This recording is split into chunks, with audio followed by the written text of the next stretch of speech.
Overall solar system और universe, मतलब इनमें रिलेशन क्या है और इसकी उत्पत्ति कैसे हुई, हमें अपना चांद कैसे मिला, किसी दिन सन भी बुझ जाएगा। Yes correct. सारे प्लैनेट्स एक दूसरे के साथ घूम रहे हैं एक एक्सिस पे, लेकिन कोई कोलाइड क्यों नहीं हो रहा है सन के अंदर? सन भी घूम रहे हैं अपने लोकेशन पे एक जगह। जब अर्थ इस लोकेशन पे है, जिंदगी में वापस स्पेस में उस लोकेशन पे कभी नहीं आया, कभी भी नहीं, कोई पॉसिबिलिटी ही नहीं। वो जहां जहां जाता है अपने को खींच भी सकता है, उसका ग्रेविटी इतना स्ट्रांग है हमारे ऊपर।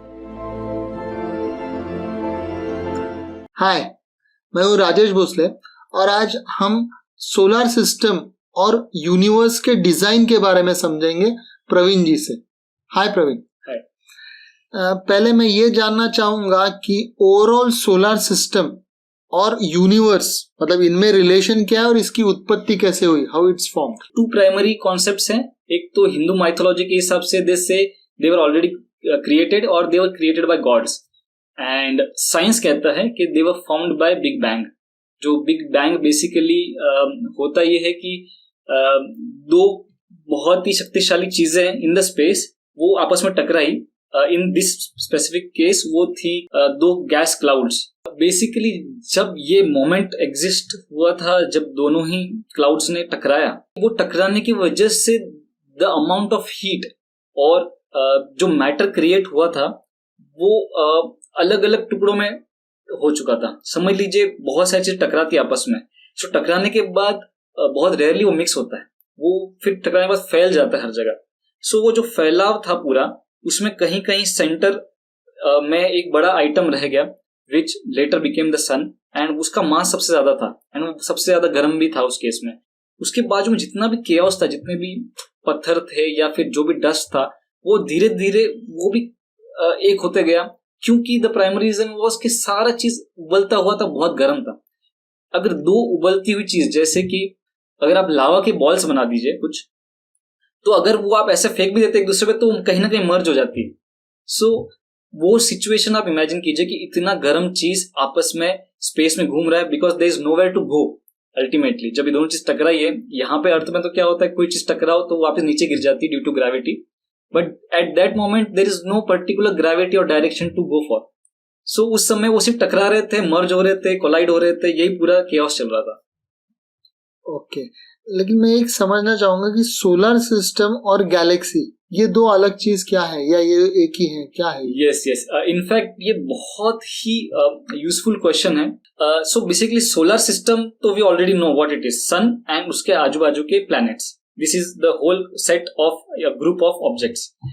ये जो सोलर सिस्टम है, it is basically situated inside a galaxy. So galaxy is mother role play, and जो सोलर सिस्टम है वो उसका छोटा सा पार्ट है।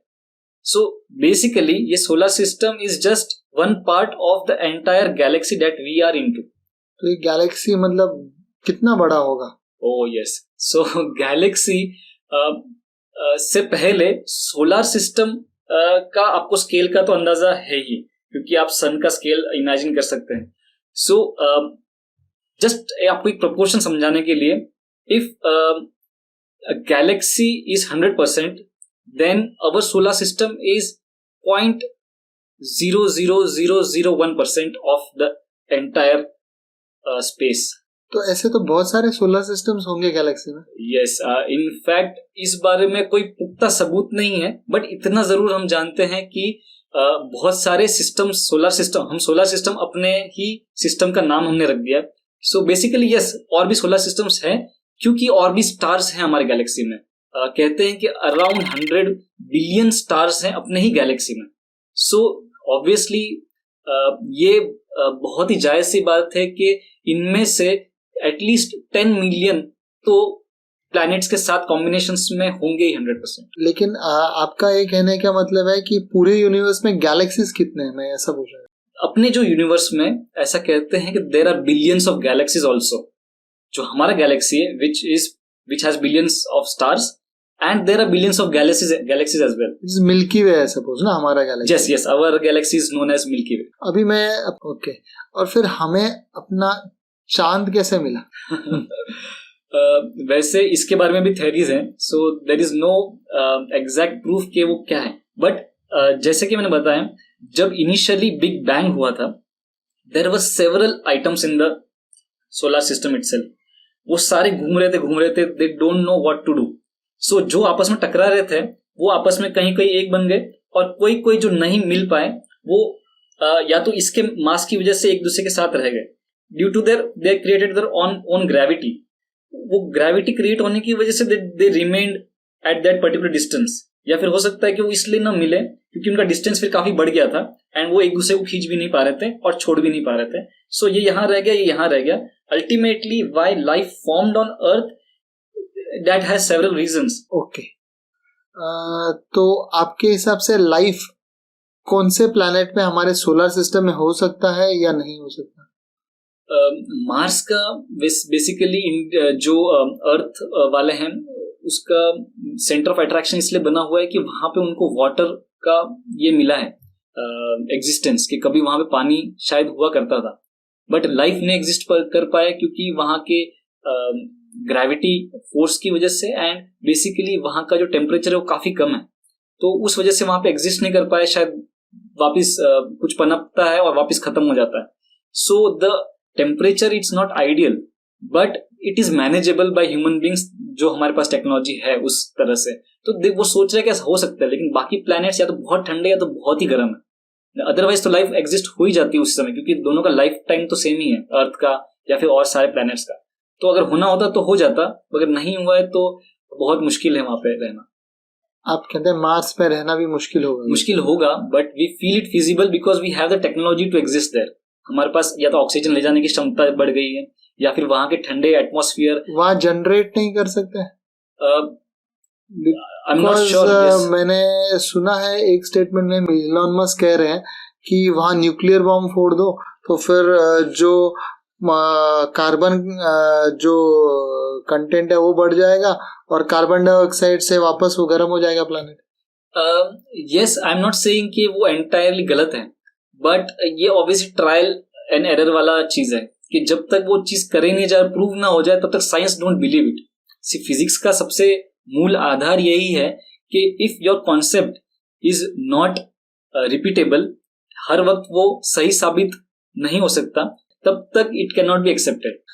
मैं ये दूसरा पूछना चाहूंगा कि ये सारे प्लैनेट्स एक दूसरे के साथ घूम रहे हैं एक एक्सिस पे, लेकिन कोई कोलाइड क्यों नहीं हो रहा है सन के अंदर? और एक सवाल, सन भी घूम रहा है? ये बहुत ही इंटरेस्टिंग सवाल है. कोलाइड क्यों नहीं कर रहा?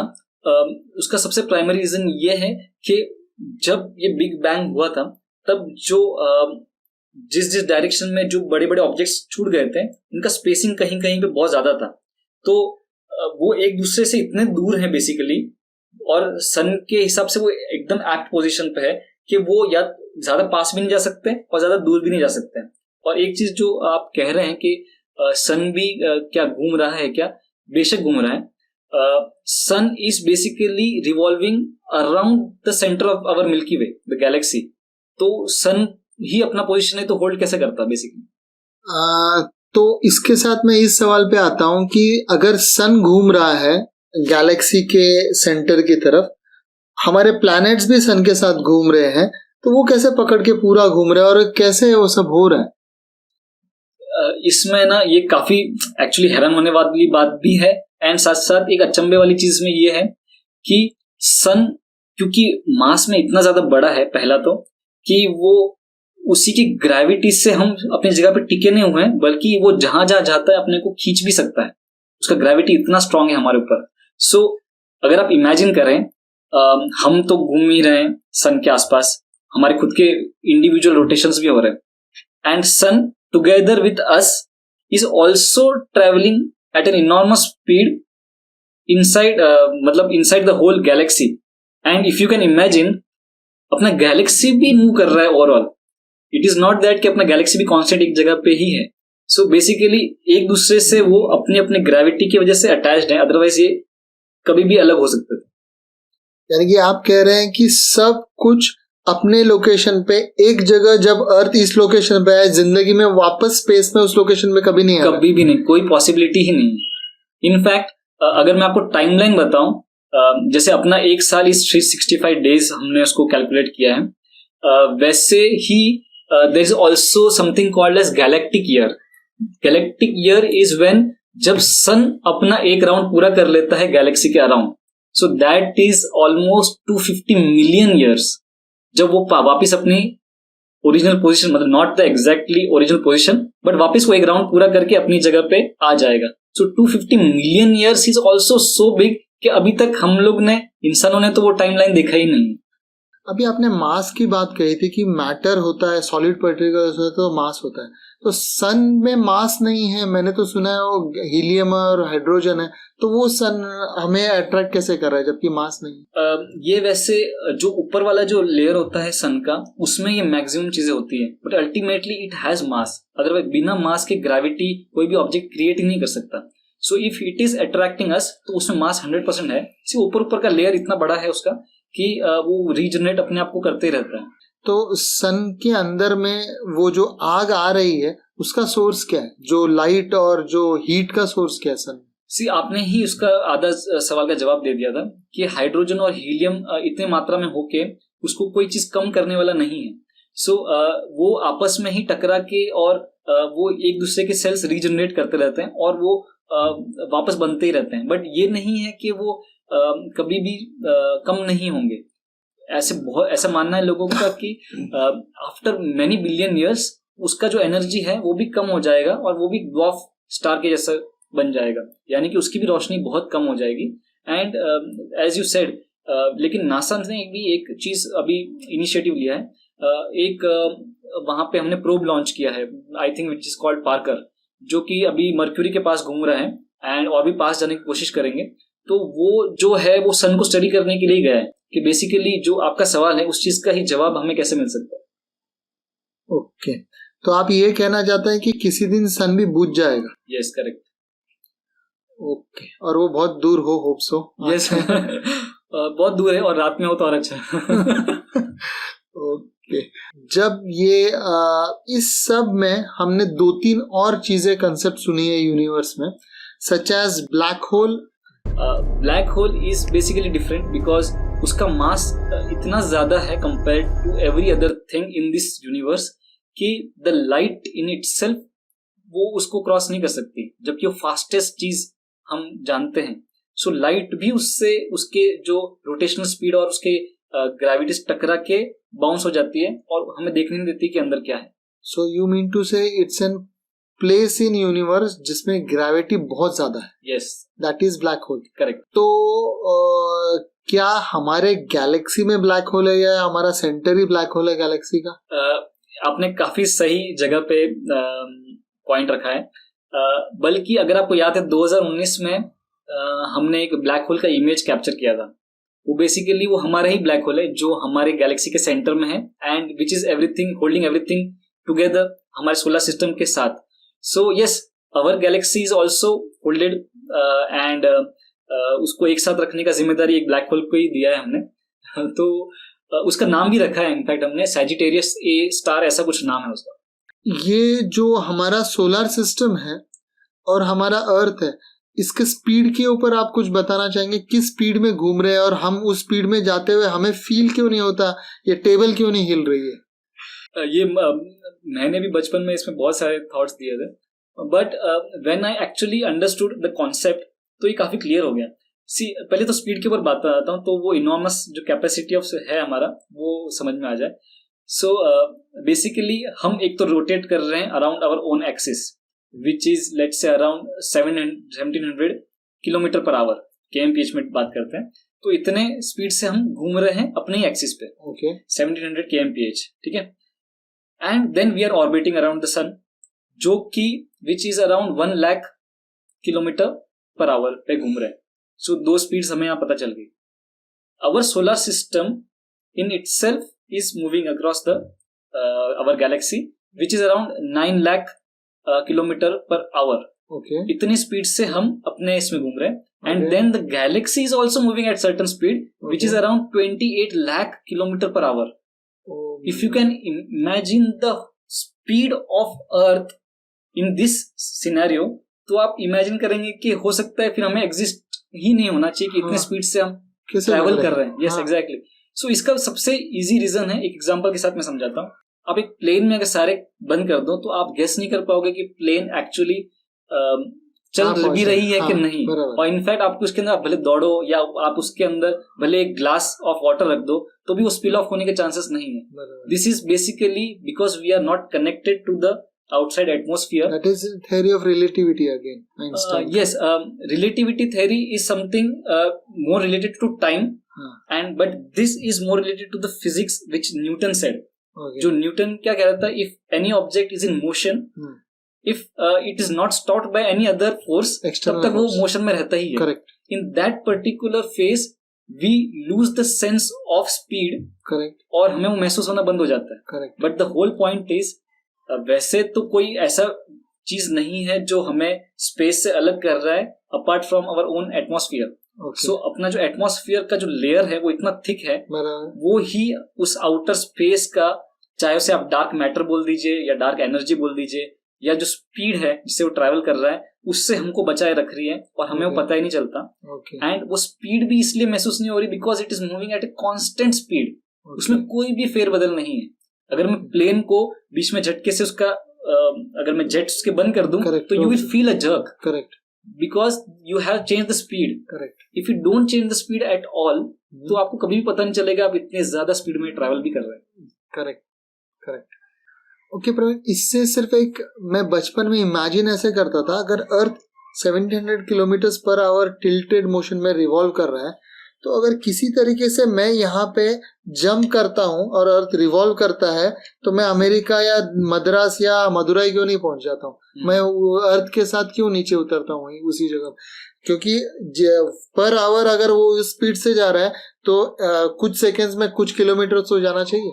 तो मैंने जंप किया तो अर्थ घूम जाए, मैं नीचे पहुंच जाऊँ, ऐसा कुछ नहीं हो सकता? ऐसा हो सकता है इन एन आइडियल केस, जब आप इतना इफेक्टिव जंप करें कि वापस वो पृथ्वी पे आने के वक्त आपको काफी अच्छा समय लगे। सो बेसिकली अगर 1700 किलोमीटर पर आवर की स्पीड से अगर वो घूम रहा है तो बेसिकली आप भी उसी मोमेंटम में चल रहे हो उसके साथ। तो अगर आप चलती हुई गाड़ी में से छलांग मार देते हो फॉर एग्जाम्पल, तो आप में अल्टीमेटली मोमेंटम ट्रांसफर हो जाता है थोड़ा बहुत, कि आप ऐसे सीधा नहीं जंप मार सकते, डायरेक्टली उसी जगह पे नहीं मार सकते, आप भी थोड़ा सा आगे होके जंप मारोगे जिस मोमेंटम में गाड़ी थी। तो अल्टीमेटली वो जो मोमेंटम में आप बोल रहे हैं, आप जंप सिर्फ इतना फ्रैक्शन ऑफ सेकंड ही कर रहे हैं overall to the scale of earth और उसका ग्रेविटी का पावर के, कि वो इतना कम मार्जिन है। हो सकता है पृथ्वी हिल भी रही हो at very small scale, but आपको पता नहीं चल सकता। मतलब आप एटमॉस्फेयर को भी लेके पृथ्वी जा रही है अपने ऊपर। Yes, correct correct, everything is moving across together, तभी तो आप खड़े रह पा रहे हैं इन अ टिल्टेड स्केल। इसलिए तो बिल्डिंग जब टेढ़ी हो रही है तो भी पृथ्वी पे खड़ी है। Yes, correct correct. और पानी गिरता क्यों नहीं है फिर? सरफेस तो गोल है, तो पानी क्यों नहीं ऐसा स्पिल ऑफ होता है? दैट इज ऑल्सो अगेन, पहला तो ड्यू टू एटमॉस्फेयर इटसेल्फ, क्योंकि वो कोई भी चीज अपने आप के, तो ग्रेविटी उस पानी को नीचे खींच रखा है एंड वो किसी और को सेंटर की तरफ खींचा है। यस, सेंटर की तरफ, everything is concentrated towards the centre and वो स्पिल इसलिए नहीं हो सकता क्योंकि हम रोटेट भी कर रहे हैं एक तरह से। तो आप कभी भी कोई चीज नोटिस करें, आप बहुत तेज किसी चीज को घुमाएं, सो या तो चीजें अंदर की तरफ जाती है या तो चीज बाहर की तरफ आती है। बट अपना जो पावर ऑफ रोटेशन है वो इतना तेज नहीं है जितना कि तेज ग्रेविटी है अपना अर्थ का। सो वो बाहर की तरफ नहीं जाके अंदर की तरफ गिरता रहता है हमेशा पानी। सोलर सिस्टम को या सन को आप डिजाइन में कैसे इम्प्लीमेंट करते हैं? ये एक्चुअली बहुत अच्छा सवाल पूछा। इनफैक्ट इसका डिजाइन, आप एक आर्किटेक्ट हैं, मैं एक इंटीरियर डिजाइनर हूँ बाय प्रोफेशन। सो ये दोनों ही फील्ड्स में इनका दोनों का एक बहुत अच्छा रोल है इनफैक्ट, और बहुत बड़ा रोल भी है। पहला तो रोल ग्रेविटी का ले लेते हैं। So everything starts with gravity only. Correct. आप अपना कैलकुलेशन जो भी करते हैं बिल्डिंग को खड़ा करने के लिए, it starts with the whole nature of gravity only. तभी वो बिल्डिंग आप खड़ी कैसे रहेगी वो आप इमेजिन कर पाते हैं। सेकेंडली, हमारे केस में if we don't know the gravity, we will not know कि वो ऑब्जेक्ट वहां पे टिका रहेगा कि नहीं टिका रहेगा। क्योंकि हर एक चीज का एक वजन कैपेसिटी है। yes. और फेलियर पॉइंट का इंटीरियर में भी और आर्किटेक्चर में भी वेट, मतलब जैसे कि हमारे हिंजेस उतना वजन ले पाएंगे कि नहीं, तो वजन तो आखिर ग्रेविटी पे ही जाता है। यस, अदरवाइज वो हवा में अगर जारी होती तो वेट कैपेसिटी के हिसाब से कोई भी चीज बनाई नहीं जाती। जैसे हिंजेस एंड चैनल्स का अपना एक वेट कैरिंग कैपेसिटी होता है, that relates to ultimately gravity only. Correct. और वो अर्थ पे अलग होगी, किसी और प्लैनेट पे अलग ही होगी। Yes, the same hinges will be too powerful on Mars rather than Earth, तो वहां पे ज्यादा दिखेंगे। हाँ, तो इस सब का ग्रेविटी और सन से ऐसे ताल्लुक है। हम आर्किटेक्ट्स तो सोलर पाथ जब हम इंडिविजुअल बंगलो डिजाइन करते हैं Yes. तो कैसे सन राइज होके हमारे पूर्वजों ने भी ये देखा था, इसलिए तो वास्तुशास्त्र बनाया सोलर पाथ देखते हुए ही Exactly. सन का overall path towards Earth. Yes yes. So कहते ये हैं कि हमारा जो अर्थ का एक्सिस थोड़ा टिल्टेड है, वो एकदम सीधा स्पेस के अंदर नहीं है, वो थोड़ा टिल्टेड है। करेक्ट। सो ये टिल्ट होने की वजह से ही वो वास्तु के अंदर एक बड़ा रोल प्ले करने लग गया। सो साउथ की तरफ सन ज्यादा टिल्टेड होता है हमेशा अपने केस में, अपने रिलेशन के केस में। करेक्ट। सो साउथ वाला एरिया हमेशा ज्यादा गर्म होता है किसी भी बिल्डिंग का या किसी भी Correct. बड़े मॉन्यूमेंट का। Correct. सो उस हिसाब से हम लोग उसको प्लान करते हैं कि ज्यादा हीट वाला एरिया ये साइड रहे और ज्यादा बालकनीज वाले एरिया शायद इस तरफ है तो ज्यादा कूल रहेगा। Correct. Thank you Praveen for such a good insight about solar system and overall universe. तो मित्रों, हमने देखा कि सोलर सिस्टम का महत्व क्या है डिजाइन की तरफ, क्योंकि जिस जगह हम एग्जिस्ट करते हैं, पृथ्वी या अर्थ, प्लैनेट मदर अर्थ हम जो बोलते हैं, उसकी जो बेसिक फिजिकल फीचर्स है जैसे ग्रेविटी, एटमॉस्फेरिक प्रेशर, सूरज से जितनी दूरी है और सूरज का जो इफेक्ट होता है अर्थ पे, वो सारी जानकारी हमारे ओवरऑल डिजाइनिंग को कैसे इन्फ्लुएंस करता है और वहां से हमारी सोच कैसी आती है, क्योंकि अर्थ के अंदर जो मटेरियल मिलते हैं उसी से हम कुछ डिजाइन कर पाते हैं। तो इसीलिए ओवरऑल सोलर सिस्टम को जानना बहुत जरूरी था और इसमें प्रवीण जी ने हमारे बहुत मदद की है। Again I would like to thank you.